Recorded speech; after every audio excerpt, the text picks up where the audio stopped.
त्याच्यानंतर जर तुम्हाला आमची वोट पाहिजे, आमची मतं पाहिजे, तर त्याच्या आधी तुम्हाला आमच्या शाळा नीट कराव्या लागतील. बरोबर आहे.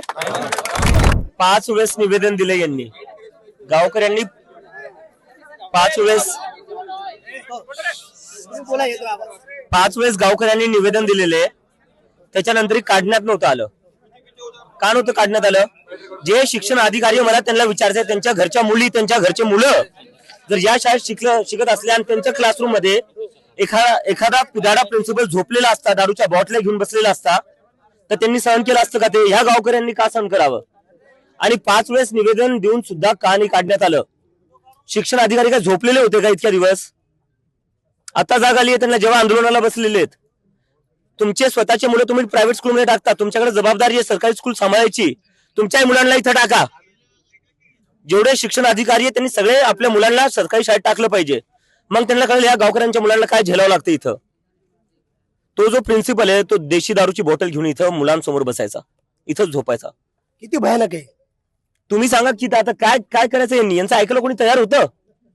5दा निवेदन देऊन पण काढण्यात नव्हतं आलं. जे शिक्षण अधिकारी आहेत ते त्यांच्या छोट्या छोट्या मुलींना असंच पाठवतील जिथे एक प्रिन्सिपल दारू पिऊन झोपतो. यांचे स्वतःची मुलं तर जाताना प्रायव्हेट स्कूलमध्ये.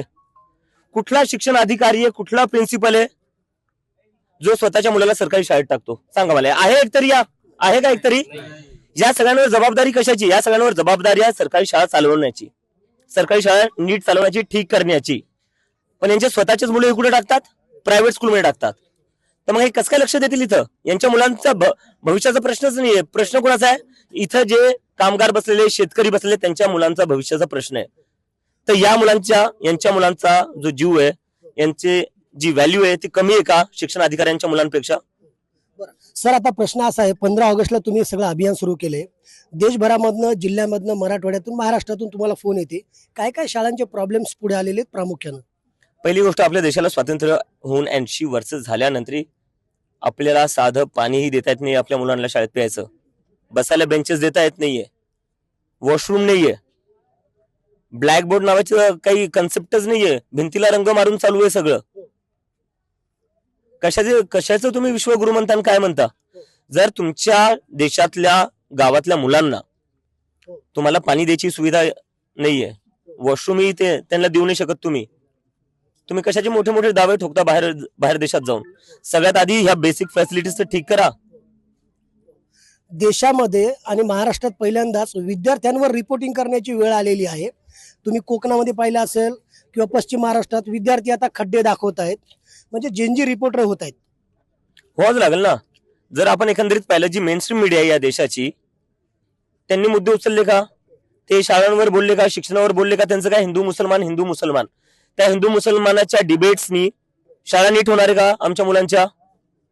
नाही होणार आहे.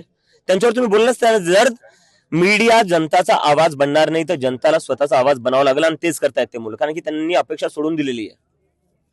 हे सगळे महत्वाचे मुद्दे तुम्ही घेऊन जात असताना तुमचे सोशल मीडिया प्लॅटफॉर्म सातत्यानं बंद करण्याचा प्रयत्न होतोय. हे कोण करत असावं?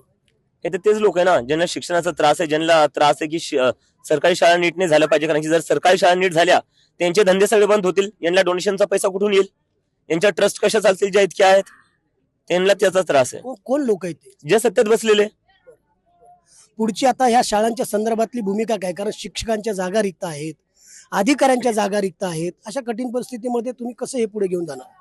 आता या शाळेचं बोलायला गेलं तर प्रिन्सिपलला तर निलंबित करण्यात आलेले, पण 5 क्लासरूम आहे आणि 5 क्लासरूम मध्ये 2च शिक्षक आहे. बरोबर? आता 5 क्लासरूम 2 शिक्षकांनी कशा सांभाळायच्या? गावकरी म्हणले कमीत कमी 4 तरी शिक्षक पाहिजे. तर का 4 शिक्षक का नाही देते तुम्ही? देशात एवढी बेरोजगारी आहे, तर तुम्ही जास्त शिक्षक अजून निवडलेत तर बेरोजगारी कमी होईल आणि मुलांचंही शिक्षण बरोबर होईल. दोन्ही गोष्टी होतील. अक्कल लावा थोडी.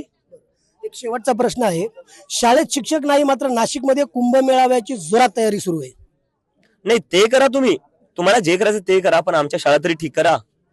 इथं जे गरिबांचे लेकरं शिकतायत त्याच्यावर थोडा फोकस करा. तुम्ही जेवढं कुंभमेळ्याचं करताय किंवा जेवढं तुम्ही तुमच्या पॉलिटिकल रॅलीचं करता, पॉलिटिकल रॅली असताना आपण काय बघतो?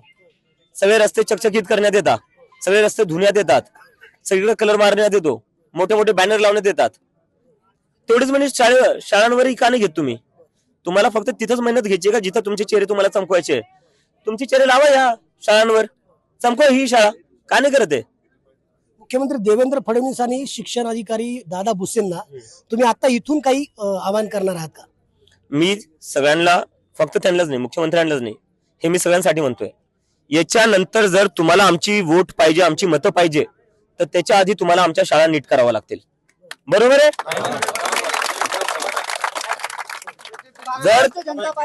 जर तुम्ही आमच्या शाळा नीट करणार नसाल तर तुम्हाला आमचे वोट भेटणार नाही. संदीप नागरे, सान टीव्ही न्यूज, हिंगोली.